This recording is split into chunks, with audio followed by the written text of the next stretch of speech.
मालिका परमपिता परमात्मा का जो प्यार है वो अनमोल है, लेकिन भाग्यशाली वो होते हैं जिन्हें ये अनमोल प्यार मिल जाता है।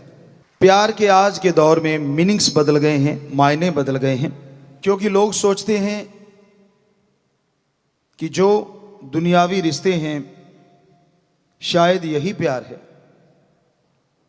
जितने भी दुनियावी रिश्ते हैं उनके लिए भावना है, एक हद तक आप उस रिश्ते से वो भावना निभा सकते हैं। हद से जब आप गुजर जाते हैं तो वो मोह ममता बन जाता है, जिसके लिए आने वाले समय में आपको दुख भोगने होंगे।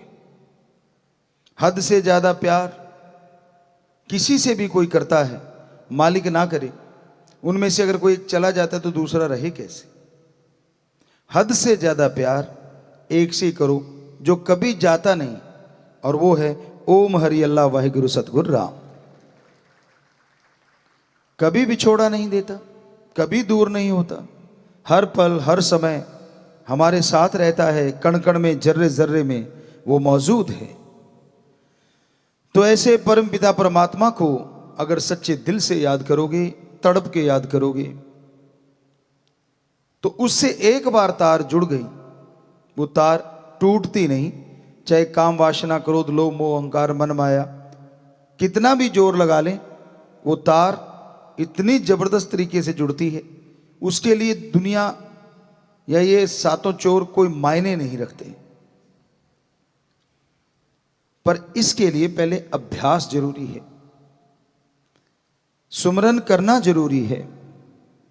तो आप जब भी आपको समय मिले कोशिश कीजिएगा, एकांत में या अपने कमरे में डिम लाइट, अगर अंधकार में आपको डर नहीं या ऐसा फील नहीं होता कुछ, तो बिल्कुल अंधेरे में आप बैठे, पालथी मार के जैसे आप बैठे हो, अपना ध्यान यहां जमा के और सुमरन कीजिए। बड़ा मजा आता है। कई बार होता है क्या और भी सॉल्यूशन है। ठीक है, आपके कमरे में लाइट है, आपको लगता है कोई आपके साथ हैं परिवारजन, वो अंधेरे में नहीं सो सकते, तो एक पट्टी बना लीजिए कपड़े की, हल्की सी कॉटन की या जो भी कपड़ा देसी जैसा आपको लगे, अच्छी धुली हुई हो, बढ़िया फ्रेश, खुशबू नहीं आनी चाहिए उसमें, तो वो अपनी आंखों पे बांध लो हल्का सा सुमरन के टाइम। बिल्कुल लाइट कपड़ा हो तो यकीन मानो वो लाइट में भी आपको अंधेरा महसूस होगा, और बाकी लाइट में पड़े हैं तो पड़े रहने दो। तो आपके लिए, क्योंकि आंखें डिस्टर्ब करती हैं, अब जब भी आप दिन में बंद करके देखो, एक रेडिश, एक लाल पर्दा सा आंखों के सामने दिखता रहता है, क्योंकि ये पलकें आंख को बचाने के लिए है, लेकिन इसके अंदर से लाइट हमारी आंखों में आती है।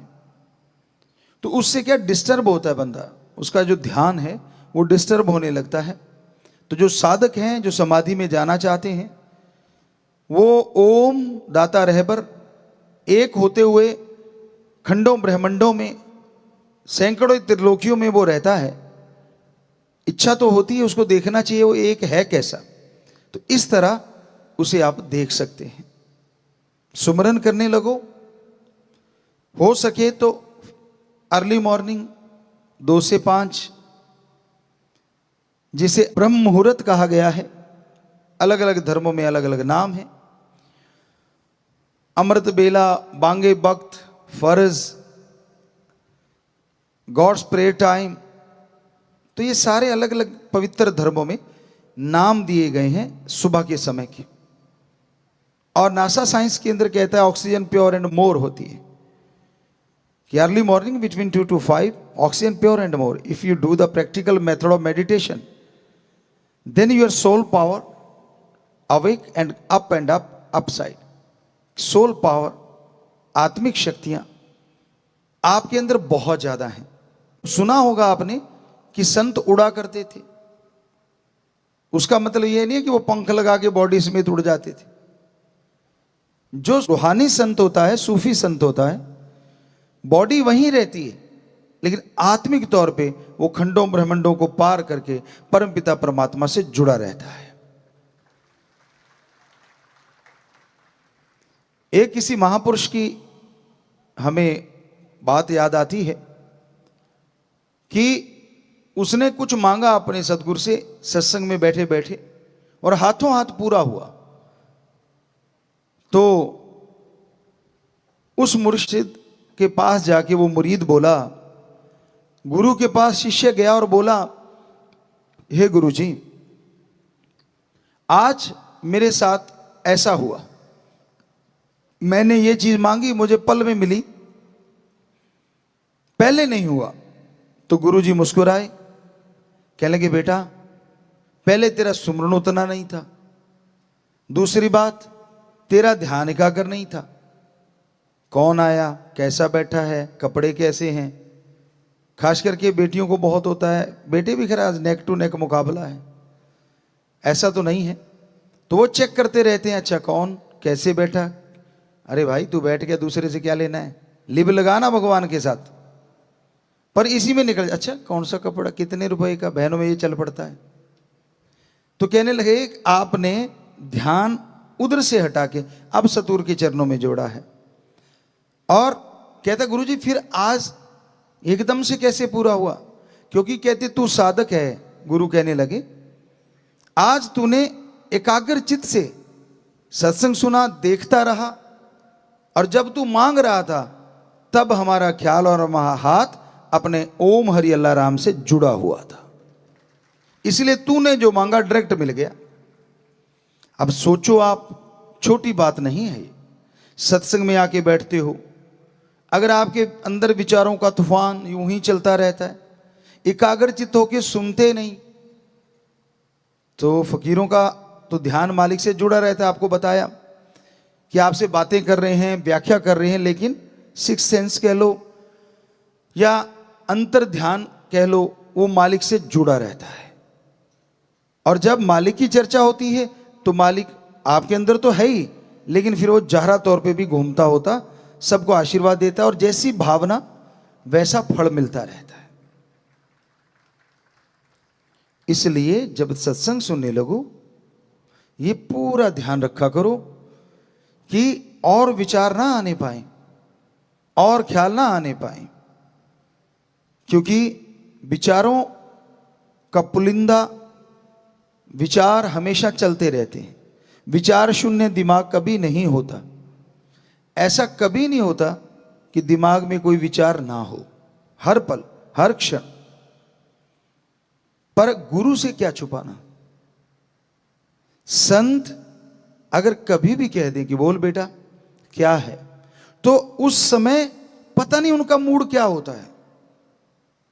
अगर तूने बता दिया, हो सकता है वो समुद्रों के समुद्र तुझे पल में मिल जाएं, जो तू कल्पना के घोड़े दौड़ा रहा है या टेंशन लिए जा रहा है, हो सकता है वो हकीकत में हो जाए, वास्तविक रूप में आपके सामने आ जाए। वो तो कोई भाग्यशाली होता है जिसे फकीर ये कहे कि बोल बेटा। अदरवाइज संत सबके भले की चर्चा करते हैं, आपकी भावनाएं उनके द्वारा परमपिता परमात्मा के चरणों में जाती रहती हैं। जैसे आपने देखा है, फूलों को देखा हो कभी, उसमें से इत्र निकालते देखा हो कभी, दाने पीसते हुए किल्ली के साथ रह जाते, वो बच जाते हैं, लेकिन जो आटा बन जाते हैं वो उससे भी ज्यादा काम आते हैं। लेकिन दुनिया में ऐसा नहीं है। दुनिया में जो उस धुरे से मालिक से जुड़ा है वो ही बचता है, आटे का मतलब फिनिश हो जाता है, खत्म हो जाता है। तो ध्यान उस मालिक के जोड़ के रखो। सेवा आप करते हो, किसी पे एहसान नहीं करते, बुरा ना मनाना, उसके बदले में आपकी इच्छाएं होती हैं, बहुत सारी चाहत होती है। शायद मैं ये सेवा करूंगा मुझे ये तरक्की मिलेगी, शायद मैं वो सेवा करूंगा मुझे वो तरक्की मिलेगी। बड़ा मुश्किल है अपने आप को निस्वार्थ कर पाना। पर सच्चा शिष्य, सच्चा मुरीद वही होता है जो निस्वार्थ भावना से अपने सद्गुरु को, अपने गुरु को प्रार्थना करता रहता है, और उसे फिर बिना सोचे ही, बिना मांगे ही वो चीजें मिलती है जो उसने कभी कल्पना नहीं की होती। इसलिए भावना पवित्र करो, अच्छे विचार चलने दो, बुरे विचारों पे कंट्रोल करो। बुरे ख्यालात, बुरे विचार आते हैं तो शाम को या उसी समय सुमन कर लो 5-4 मिनट, कंट्रोल हो जाएगा। ज्यादा बुरे विचार है, पानी पियो, नारा लगाओ और सुमन करो। 5 मिनट सुमन करने से 100% आपका ध्यान कन्वर्ट हो जाएगा, बुराई की हटके बुराई की तरफ से और अच्छाई की तरफ लग जाएगा। दुनियादारी से हटके परमपिता परमात्मा के चरण कमलों में सज जाएगा आपकी आत्मा रूपी जीव, आपका ध्यान। क्या सेवा के साथ स्वार्थ ना रखना चाहिए? रखो आप, ऐसी कोई दिक्कत नहीं। फिर आप रूहानी चीजों के या रूहानी दर्शनों के लायक नहीं बन पाओगे, क्योंकि जो सुमरण किया उसका मूल्य तो आपने ले लिया मालिक से। मुझे गाड़ी दे, मुझे स्कूटर दे, मुझे मोटरसाइकिल दे, मुझे कार दे, मुझे नौकरी दे। मांगना गलत नहीं है, बेरोजगार हो, घर में दुखी हो, पैसे बिना कुछ आता भी नहीं, ये भी सही है। चलो नौकरी मिलेगी, क्या उसके बाद सुमन कर लोगे? फिर भी नहीं करोगे। फिर शुरू हो जाता है अब तरक्की हो जाए, तरक्की के साथ साथ ये साथ वाला बढ़ रहा है, ये नीचे गिर जाए, ये प्रोग्राम शुरू हो जाता है। वो दिन याद करो जब आप तड़पते थे, एक बार नौकरी लग जाए फिर तो राम का नाम लूंगा। क्या वायदे पे रहे पक्के? मां की गर्भ से वायदे तोड़ने शुरू हुए हो और लगातार तोड़ते जा रहे हो। तो भाई कोई तो वायदा निभाया करो, दृढ़ यकीन रखा करो अपने गुरु पे, अपने सतगुरु मौला पे। बुरा नहीं कर सकता वो किसी का, पर नाटकबाज ना बनो। ढोंगी ढकोसले ये सही नहीं होते। साफ दिल रूह आत्मा ही मालिक नूरी स्वरूप के दर्शन करती है। और यकीन मानो फकीर में भी मालिक के दर्शन होने लगते हैं। कैसे? सभी धर्मों में यह बात लिखी है कि वो परम पिता परमात्मा कण कण में, जर्रे जर्रे में मौजूद है। आप उसको अपने अंदर से महसूस तब कर पाओगे जब ध्यान एकाग्र करके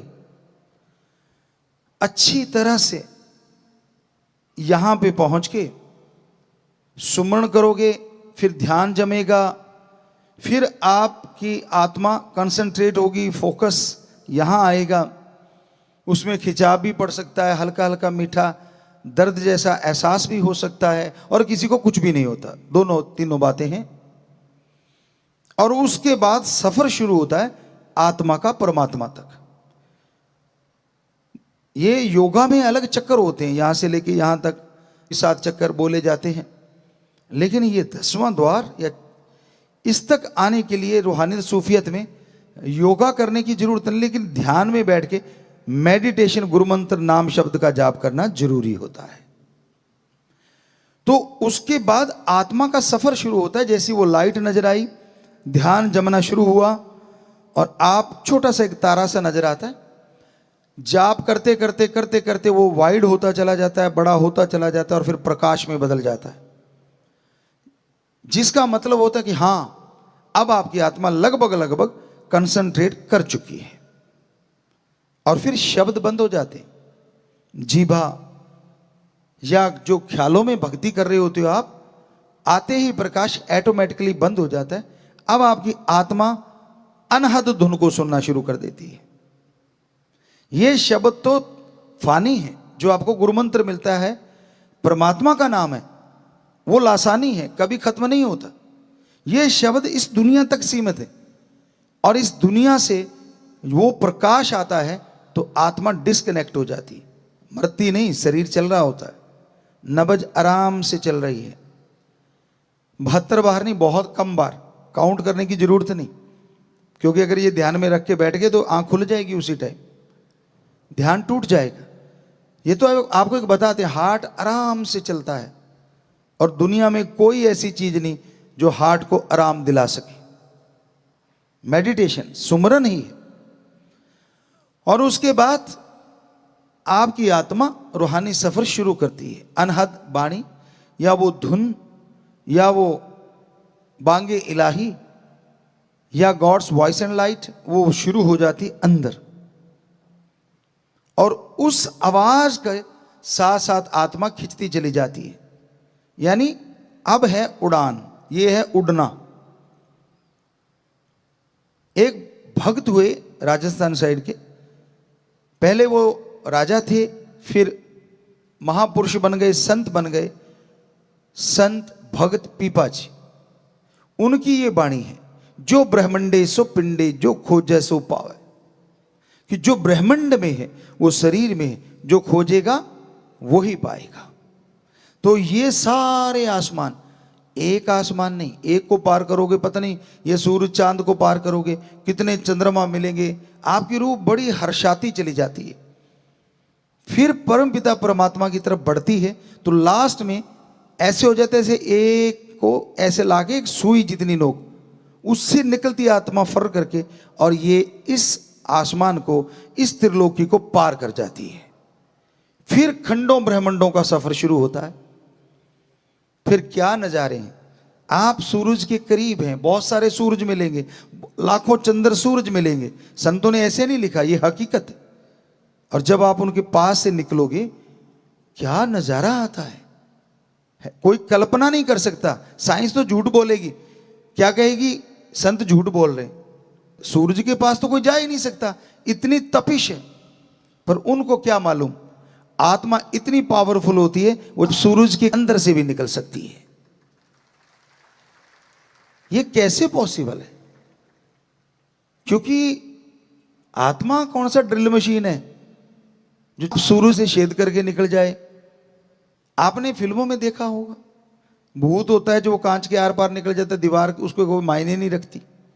हालांकि लोगों ने डुप्लीकेट ड्रामे बनाए हैं, वो सारे भूत तो होता ही नहीं धरती पे, लेकिन आपको समझाने के लिए उदाहरण अच्छा है। आपने वो देखा होगा, एक भूत है, बंदे अंदर बैठे, कब आ गया वो दीवार से पार निकलता, आदमी नहीं निकल पाता। तो ऐसे ही आत्मा होती है, जो प्रभु का नाम जपते तो उसमें इतनी ताकत आ जाती है कि वो कई सूरजों से बढ़ के उसमें प्रकाशमय हो जाता है। तो ये छोटे मोटे सूरज उसके लिए क्या मायने रखते हैं, उनके अंदर से निकलती है, पास से जा सकती है, इतनी पावरफुल हो जाती है। और उसको तपिश तो क्या, हर चीज में ठंडक एहसास होता है। और यूं करते करते लाखों चंद्र नक्षत्र ग्रह के पास से गुजरती हुई आत्मा फिर सारी त्रिलोकियों को त्याग के, सारे ब्रह्मांड को त्याग के, तब भी सुई जितनी नोक उसमें से आत्मा निकलती है। और अब शुरू होता है परम पिता परमात्मा का वो रूहानी इलाका, जिसमें नीचे इससे पहले बहुत सारे काल ने भरमाने के लिए चीजें बना रखी, सोने जैसा पानी है, और बहुत बड़े बड़े आम, मान लीजिए जो आपने कल्पना नहीं की, इतने खूबसूरत हीरे लाल जवाहरत के पेड़ भरे हुए हैं, चारों तरफ चमक होती है, चमक दमक, जिसको आप देख पाते खुली आंखों से, नजारा बन जाता है, बड़ी खुशियां मिलती हैं, और आत्मा बढ़ती चली जाती है, बढ़ती चली जाती है। और इन चीजों को जो पूर्ण गुरु से नहीं चिताए हुए, वो यहीं अटके हूरें, जो कही जाती है ना, हूर का मतलब बेहद खूबसूरत परीपरा, यानी अपनी भाषा में बोलें तो आपने कभी ना देखी हो ऐसी खूबसूरती औरत और मर्द के रूप में वहां आपको नजर आएगी। जो पूर्ण गुरु के चिताए नहीं होते, वो आत्मा फिसल जाती है और वहीं अटक के रह जाती है। बड़े बड़ी हस्तियां यहीं तक रुक गई, क्योंकि वो काल का सुनहरी जाल है। मन माया काम वासना क्रोध लोभ मोह अहंकार को जब तोड़ के आत्मा निकल गई, तो लास्ट में काल आता है, महाकाल। तो वो इस तरह से जीवों को भरमाता है। पर पूर्ण गुरु की चिताई आत्मा उनको देखती है, सारी चीजों को आनंद महसूस करती है, लेकिन अपनी धुन को नहीं छोड़ती। और वो फिर जब सुई की नोक आपको बोला था, वो जगह आती है ताकि थोड़ा दर्द का एहसास हो। वो भी काल का ही डिजाइन है, जो कहीं ना कहीं गुरु पूर्ण तो थे पर उतने पूर्ण नहीं, तो वो इस सुई वाली नोक पे अटक जाती है, आगे नहीं निकल पाती। अगर पूर्ण गुरु है, क्योंकि वहां धुन रुक जाती है उसके लिए, काल ने वचन लिए हुए हैं परमात्मा से, आत्मा रुक जाती है। लेकिन जो भक्ति करके सारे पाप गुना त्याग के सतगुरु से जुड़ता है और दृढ़ यकीन रखता है, उसकी आत्मा के लिए धुन बंद नहीं हो सकती। और उस धुन के सहारे वो सुई की नोक से निकलती है। तो ये मालिका अब आ गया रूहानी पड़ाव। वो था काल की नगरी, लेकिन मालिक का दायरा वहां से शुरू होता है। काल की नगरी तो सारी त्रिलोकियां उसने बनाई, बुत तो उसने बनाए, जान परमात्मा ने डाली। तो अब ये आता है निज धाम सचखंड सतलोक अनामी सतनामी, ऐसा देश जिसकी आप कल्पना नहीं कर सकते। दुनिया में जितने भी लोग, आप आदमी को ले लें कि जितने भी आदमी हैं सबकी चॉइस अलग अलग होती है, टेस्ट अलग अलग होता है, मीठा कड़वा नमकीन चीजें पसंद होती, पर वहां पहुंचते ही ऐसा नजारा बनता है, कैसा भी आपका टेस्ट है उससे अरबों गुना बढ़ के वो टेस्ट आपको वहां आनंद के रूप में पैदा होता है। और फिर वो स्थिति आती है परमानंद की। अब पूर्ण गुरु है, पूर्ण सतगुरु फकीर है, तो मालिक को सबसे पहले उस रूह को उस रूप में रूहानी दर्शन देने होते हैं। तो आपने सुना, अभी तो बहुत पढ़ा है लेकिन इतना ही काफी है।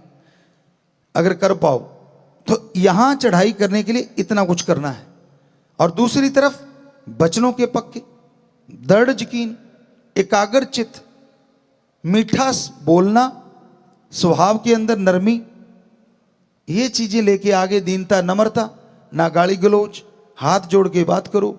हम तो सबके करते, हम तो नौकरों के नौकर है ना। कोई जिम्मेवारी मिल गई या कुछ पदवी मिल गई या डिग्रियां मिल गई या कोई ओहदा मिल गया, तो उसको लगता नहीं मैं कुछ और बन गया।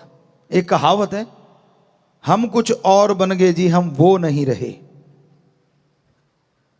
पंजाबी च कहते असीं हुण होर बन गए जी। सो होर क्या बन गए आप? इंसानियत तो मरनी नहीं चाहिए ना। तो दीनता नम्रता हो, तीन वचनों का पक्का हो, दृढ़ यकीन रखता हो अपने सदगुरु मौला पे। ये नहीं जब सामने है तो हाँ जी हाँ जी हाँ जी हाँ जी, और थोड़ी पीठ घुमाई तो मन मते, इधर भी जा रहा है उधर भी जा रहा है, ये भी कर रहा है वो भी कर रहा है, पता नहीं क्या क्या। वो तो आप जानते हैं आप क्या करते हैं। संत झूठ नहीं बोलते, गला कटवा सकते हैं, झूठ नहीं बोल सकते। तो सच यही है कि ये सारी चीजें त्याग के जब आप अपने सदगुरु पे 100% दृढ़ यकीन कर लेते हैं कि वो अनजाने में भी कोई वचन कर दे तो उसमें राज होता है। जब ये स्थिति आ जाती है और फिर सत्संग में आके बैठो, ध्यान जमा के रखो और एक एक बात को कानों में उतारते चले जाओ। वो जो चढ़ाई में इतना समय लगा था, हो सकता है परमपिता परमात्मा आपके गुरु के रूप में आपको रूहानी दर्शन दे दे एक पल में। अब दो ही रास्ते हैं, एक समाधि लगा के सुन समाधि में जाओ, उसके लिए हो सकता है पता नहीं कितना टाइम लगे, और ये बड़ा आसान तो ये भी नहीं है कि तीन वचनों पे दृढ़ यकीन करना है, विश्वास रखना है, तीन वचनों को काटना नहीं है। निगाह से भी कोशिश करो ना कटें, ख्यालों से भी ना कटें।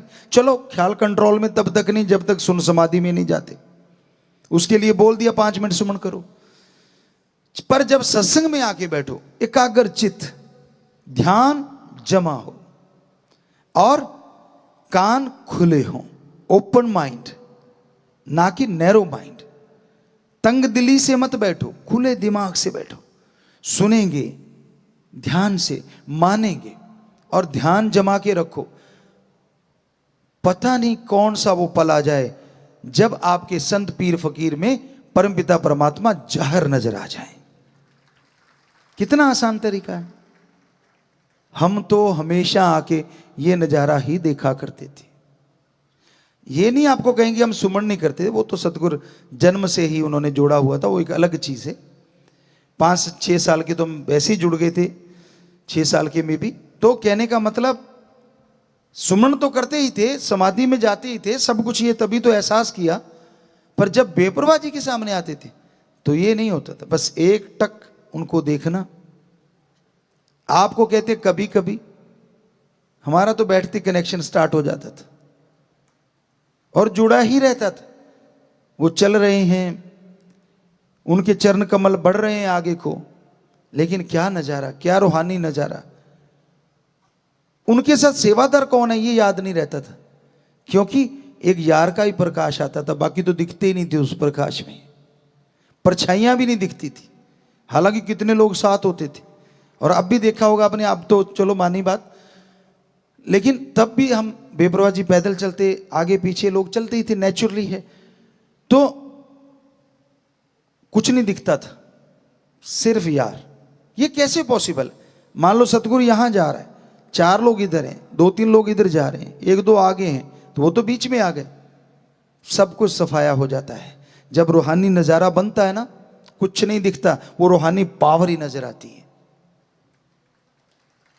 और आपको तो कई चीजें दिखती हैं, इससे यारी डाल लूं तो काम बन जाएगा, वो थोड़ा सा और नजदीक है उससे यारी डाल लो तो काम बन जाएगा। अपना तो किसी से यारी नहीं थी, बचपन से एक ही था, शस्त नाम शाह मस्तान, एक ही है और एक ही रहने वाला है, दूसरा आने वाला नहीं है।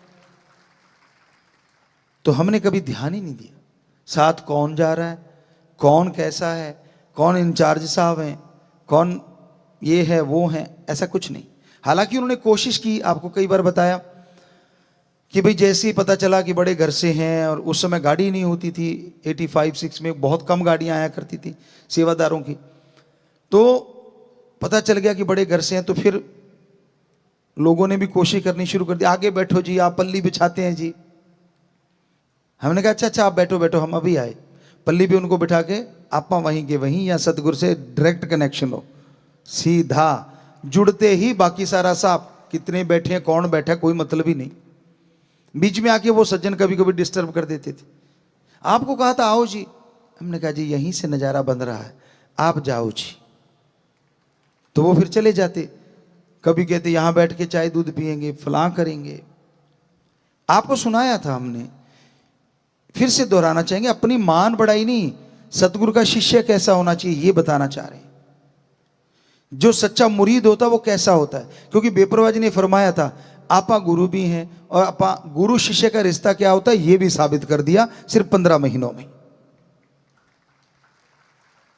तो आपको बताया, हम आश्रम में जाते, शाह मस्ताना जी धाम में सेवा करते तो लंगर खा लेते, सेवा ना करते तो बाहर कंटीनें होती थी, रामा मानसा कंटीन या ऐसे नामों से मशहूर थी, बड़ी नाम सा लिया करते थे सेवादार। वैसे तो हम तो यही सोचते बेपरवाह जी की सारी चीजें हैं, तो वहां जाके वो सोडे में एक दूध बनाया में होता था, मिल्क शेक वगैरह, बड़ा स्वाद होता था, वो 1-2 पी लिए, ठंडा होता था तो गर्मी में आए तो वो पी लिए, अदरवाइज वहां से कुछ ब्रेड पकौड़ा बना करते थे, ऐसी कुछ चीजें होती थी, वो खाई अपनी रोटी की छुट्टी, और बस शौकीन ही दूध के थे, और दूध प्योर मिलता था, बढ़िया था। बेपरवाह जी का तो पानी भी दूध से अमृत बन जाता है, पीने की भावना होनी चाहिए।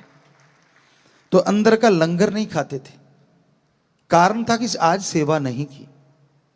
आप जरा सोचिए, आप कह रहे हैं हमने कुर्बानी दी है, आप क्या क्या खाते हैं और उसके बदले में आश्रम को क्या क्या लौटाते हैं? कभी सोचा है? कभी ये इस बारे में विचार किया है? गुरु कमी नहीं छोड़ता, वो तो दाते भी बख्शेगा, खान पान की कमी नहीं बख्शेगा, लेकिन खा पी के सोते रहे तो ये मामला यहां तक आ जाएगा, और फिर रोग बीमारियां लगेंगी। अच्छा है सेवा करो फिर खाओ, या खा के सेवा कर लो, कोई फर्क नहीं पड़ता, पर अगर आप जितना खा रहे हो उतनी सेवा में लुटा नहीं पा रहे, तो जरा कल्पना तो करके देखो आप कर क्या रहे हो। अपनी बंदगी खत्म कर रहे हो, भक्ति कट रही है। और छोड़ो, हमारे बापूजी, एक छोटी सी बात उनकी ख्याल में आई, हमने 9 साल की उम्र में सारा काम धंधा संभाल लिया था, तो उस समय हमने कहा था कि आपने खेत में काम नहीं करना, और 4 नौकर, जिन्हें लोग आप नौकर कहते हो, हम साथी कहते थे, क्योंकि उनका नाम लेके बुलाना, और उनको कहते थे कि लोग निम्न वर्ग से कह लीजिए या किसी वर्ग से कह लीजिए हमारे साथ होते थे तो लोग उनको टीच करते थे, गलत बोलते थे, और हम उनको कहते थे आप हमें मामा कहो। गलत रिश्ता नहीं, मामा, मां का भाई। मां का देवर जेठ बनते हैं लोग सारे, मां का भाई कोई नहीं बनता। हम बनते थे कि मामा बोलो, तो वो मामा ही कहते थे। तो उनको हमने बोला कि 9 साल की उम्र में, उनकी 15-16 थी, एक तो आज भी है वो ज्यों का त्यों वहां सेवा कर रहा है। तो उसको हम उन सभी को कहते कि अगर बापूजी इधर आ जाए ना, काम नहीं करने देना। कहते हम कैसे रोकेंगे, बड़े हैं वो तो। हमने कहा यार आपा करना है काम, उनको अब वो देखें बताएं, वो बता दिया करो, आपा वैसा कर लेंगे, लेकिन काम नहीं करने देना। अब हमारे बापूजी तो काम बहुत ज्यादा करते थे फादर साहब। अब उनको एकदम काम छूट गया तो थोड़ा अजीब लगता है। तो हम स्कूल जाते, अब स्कूल की तो पता है कि छुट्टी, रिसेस टाइम, ये वो सारा उनको पता था कि इतने बजे तक फ्री होंगे। तो वो खाना खुना लेके जाते और वहां जैसे दौड़ बांध रहे होते, बट्टा पाਉਂਦੇ, पंजाबी च कहते बट्टा पाਉਣੀਆਂ, जिंदरी नाल। वो एक होता है, एक दबाता है और 2 लोग खींचते हैं, तो वो दौड़ बनती चली जाती। तो लग जाते जाके, अच्छा क्यारे बनाने आ जाओ, कस्सी चलानी आ जाओ, वो लगे होते और एक आदमी को टीले के ऊपर खड़ा कर देते। कहते अगर वो आ रहा हो ना, हमें कहते बता देना। और जब भी हम पहुंचते झट से जाके छाया के नीचे आराम से बैठे होते। हमने कहा अच्छा आप आराम कर रहे हो, 4 पे डाली होती।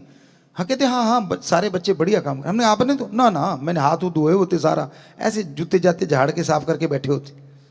हमने कहा हाँ आपने कुछ नहीं किया। कहते ना हमने ठीक है, हम कुछ नहीं करते। जाते यहाँ दौड़बंदी होती थी। हमने कहा ये सीधे वाला पैर लीलू, एक लड़के का नाम था, या और बच्चे थे, उन सबको ये तेरा पैर तो हो नहीं सकता, इसका मतलब। कहते नहीं नहीं मेरा ही पैर है। बेचारे नो वो बच्चे कहते, कई चुप हो जाते। तो हम तो जानते थे कि फादर साहब के पैर का निशान है कि वो बिल्कुल सीधा चलते थे, थोड़ा सा हल्का सा नहीं तो सीधा ही थे। तो हम उनके पास जाके बैठ जाते। हमने कहा अच्छा जी आपने कुछ ही नहीं किया। कहते तू सारा देखा है, अब छुपाऊं क्या।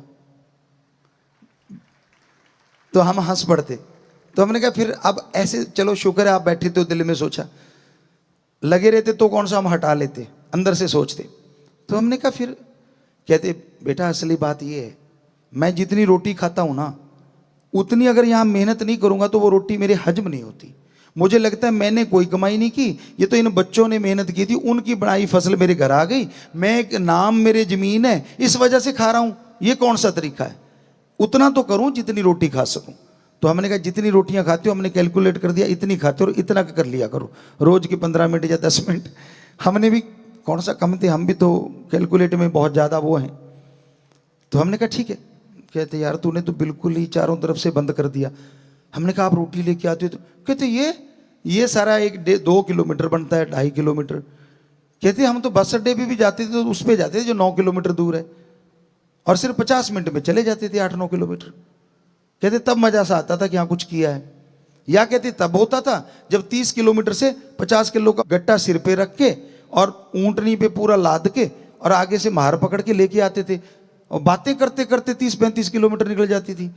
कहते तब तो मजा आता था। हमने कहा जी वो बड़ा मजा आपने बहुत ले लिया, अब 15-20 मिनट काम कर लिया करो। सो कहने का मतलब कि वो क्या कहते, जितना मैं खाता हूं उतना मुझे खेत में काम करना चाहिए, ताकि मुझे लगे कि मैंने जो फसल मेरे घर में आई है, मैंने भी उसमें अपनी मेहनत हक हलाल की कमाई करी है।